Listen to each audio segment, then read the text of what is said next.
In this video, we will go over the answers to practice A. After you watch the video, make sure you go back and get 100% on the Schoology assignment if you didn't the first time. 5/4. Now what you should notice on this number line is that from 0 to 1 is split into 4 chunks. So this is 1/4, 2/4, which of course is the same as 1/2, 3/4, and so on. So 5/4 is going to be right here. 1.5, well, if this is 1 1/4, then next will be 1 2/4, or in other words, 1 1/2, which is the same as 1.5. Negative 3/4, well, we've got to go 3/4 in the negative direction. That's right here. Negative 0.25, that's the same as negative 1/4. So letter D is right here. Now remember, integers are numbers that appear on our whole number line. So that means that integers are things like 1, 2, 3, but also -1, -2, -3, and so on in both directions. They can't have a decimal or a fractional part. The trick is this one, 12/3 is really 4, so that is an integer. 5 is an integer, 42 is an integer, 3 1/5 is not an integer, 0 is an integer, -12.003 is not an integer. These ones you've got to put in order from least to greatest. So when I look at these, I can see that everything is bigger than 1/2 except for 50%. 50% is the same as 1/2. So I'm going to put that on the smallest end. Then I'm going to think about some of these others. So I know that if I compare just these 3 fractions, I can think about the piece that is missing. 2/3 has the biggest piece missing, so it's the smallest of these 3. Then 4/5 has a 5th missing. That's the next smallest, and then 5/6. So when these 3 fractions appear, they should be in this order. Oh, now I just realized I have a -4/5. That's going to be smaller than any of my positive numbers, so that's going to go way down at the end. Now I just have to figure out where this 0.6 goes.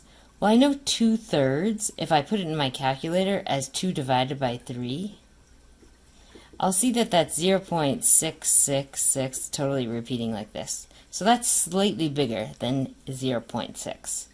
So 0.6 comes next. Then the 3 fractions in the order that I said. 2/3, 4/5, and 5/6. Now you might have done slightly different strategizing here, but that's the way I thought about it. Notice that problems 4 through 8 we're going to do without a calculator.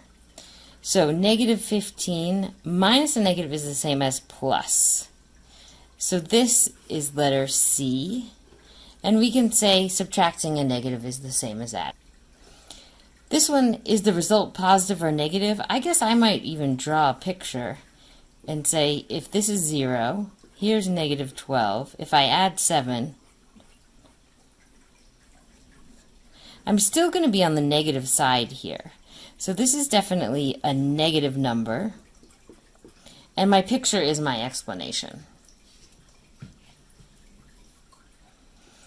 For this, I think that I would think about a negative times a negative makes a positive, and then a positive number, any positive number, times a -4, positive times a negative is going to give me a negative number. So negative, and this is kind of a drawing of my explanation. For this one, it's definitely going to be negative, and if I think about it, I have 15 negatives and 3 negatives. If I put 15 negatives together with 3 negatives, I'm going to have 18 negatives altogether. You might have thought of it differently. That's my explanation.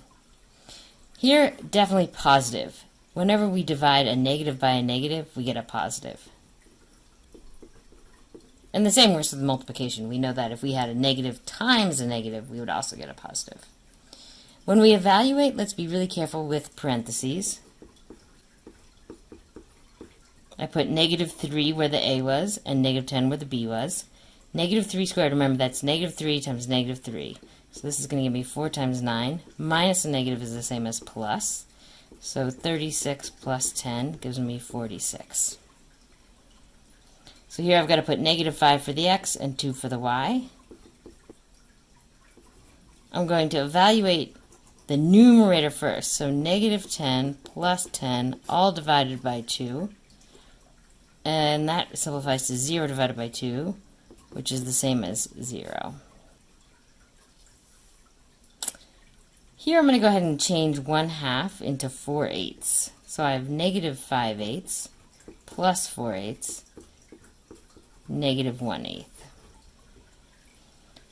I'm going to rewrite this with the 6 in the denominator, so negative 4 and 2/6. Minus a negative is the same as plus, plus 1/6. So if I've got negative 4 and 2/6, but then I add a 6, that gets rid of one of these negative 1/6s. This is going to be 4 and 1/6, but it will be negative. Now you could have also changed this into an improper fraction. Done 4 times 6 is 24, 25, 26, negative 26 over 6 plus 1/6. You could have done it that way and then changed it back into an improper fraction. You could have changed it into an improper fraction first. So if you change negative 4 and 1/3 into an improper fraction first, you would have gotten 4 times 3 is 12 plus 1, negative 13 over 3. And then with this plus 1/6, right, you would have had to get a common denominator there. But either way, you should end up with negative 4 and 1/6. Here, when we're multiplying, we can just multiply straight across and get negative 12 over 21. Then we have to simplify that. Divide both by 3. And we get negative 4 over 7. Some of you might realize that you can cross-cancel first, making that a 1 and this a 2, dividing both by 3 up front, and then you would get negative 4/7 from the very beginning. When we divide fractions, remember that's the same as multiplying by the reciprocal. So here when I multiply out, I get negative 4/3. 5 divided by, so remember the 5 is the same as 5 over 1. And again, we're going to multiply by the reciprocal, negative 5 over 3. So I get negative 25 over 3. You can leave it like that or write it as a mixed number. So that would be negative 8 and 1/3. Either one of those is fine, negative 25 over 3 or negative 8 and 1/3. Here we're going to make that 10 the same as 10 over 1.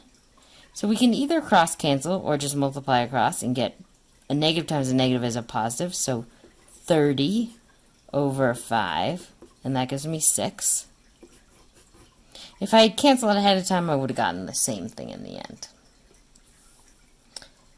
Last one. Now this is kind of getting at understanding how those reciprocals work. So 2/3 times what is going to make 1?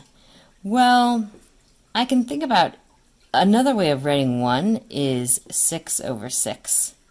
Right? And the reason why I think of that is because 2/3 times 3/2 gives me 6 over 6, and that's the same as 1. So this 3/2 is our missing number. Let's try the same thing here. We're going to use the reciprocal.